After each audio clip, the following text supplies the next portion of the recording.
We also got to enjoy ACW at the beginning of this year. I think we were away for it. We went right into Awesome Championship Wrestling and the Poughkeepsie Rumble. That was a fun show. It was, man. And it was a great time. I think we got to have a little bit different perspective on the show than others would have. We got to kind of... Usually we're either watching it on TV, we're in the crowd, or, if you're ballers like us, that one time we're in the press box. The press box. You know what I mean? But this was a different vantage point. Yeah. Us being, backstage. And I learned something from that. It's not just a bigger appreciation. It's a more respect, because the one thing that I've learned from that experience is that people like me should not have a wrestling podcast because we do not know what the we are talking about. So I'm saying, man, it's there's more that goes into it. There's more than meets the eye from what you see on TV, because there's a lot of things going on backstage. And I think a lot of people don't have the appreciation for that, to where I think a lot of people know, yes, there's things happening or things get set up, but they don't understand the pressures that go into a live show.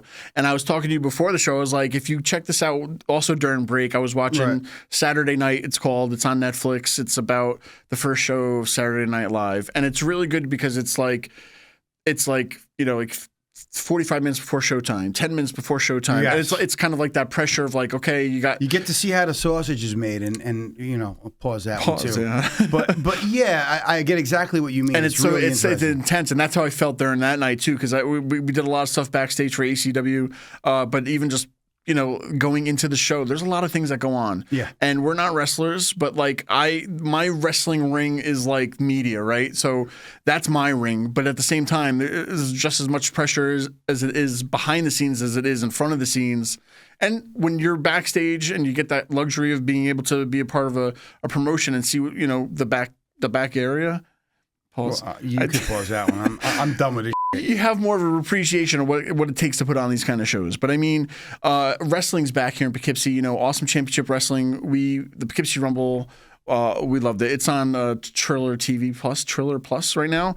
So check it out. This is ACW.com. But May 17th, Cooter, they're coming back. Back in Poughkeepsie. Aftershock. We got a nice little card shaping up here. I think on the first show, Matt Cardona challenged the champion who was going to win, and Richard Holiday is the first ACW heavyweight champion. And at the show, Cardona called in. He's on the big Titantron, if you will. The belt collector. The belt collector himself. Yes. I know, man. So that's kind of exciting because I mean, Matt Cardona has kind of made it. Matt Cardona made a name for himself in WWE, and then even outside WWE, he's made an even bigger name for himself. I'd say so, yeah. And so, I'm excited for this kind of a match. So, a lot of things are happening on it. We went from January, it's coming to May. In May, there's going to be 3 new championships introduced at the show. There's going to be a national title, like a United States champion, if you will. Cool.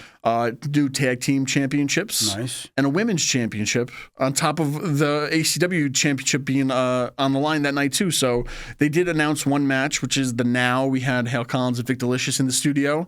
They're going to be taking on Senta Slaughter in a cage match at Aftershock on May 17th. Ooh, after that, was the tables match, I believe, that we saw at the last show, was it not? That was. And hell of a tables match. And now it's going to be not only a cage match, but it's going to be for the tag team championships. Always better when there's something on the line other than bragging rights. I can't remember the last time I saw a cage match in the Civic Center. Like, the most memorable one, it goes back many podcasts, where I saw the Honky Tonk Man rise to the top, and somebody pulled his pants down, and I just remember seeing the Honky Tonk Man's ass. That's the only story I got. But no, I'm excited. You believe the you went from that was in the 80s. I gotta go see Hulk Hogan to talking about Honky Tonk's ass.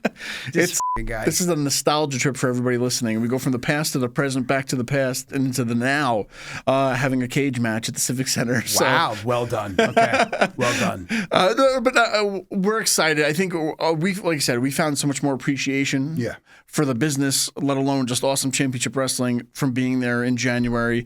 May 17th, they're back. Matt Cardona versus Richard Holiday. We got these new championships. We got the Now versus Senta Slaughter for the tag championships. More people are being announced day by day. Moose, TNA, he's in NXT next week. He's going to be at the show too. The current X Division champion. I mean, it's getting exciting. It's getting exciting, and it's only their second show. So I mean, what better way to do it than celebrate it? Go to it, check it out with us. We'll be there. This is ACW.com. Get your tickets now before they sell out, and it's only getting better each week. So I mean, can't say it more than enough. Guys, gotta go.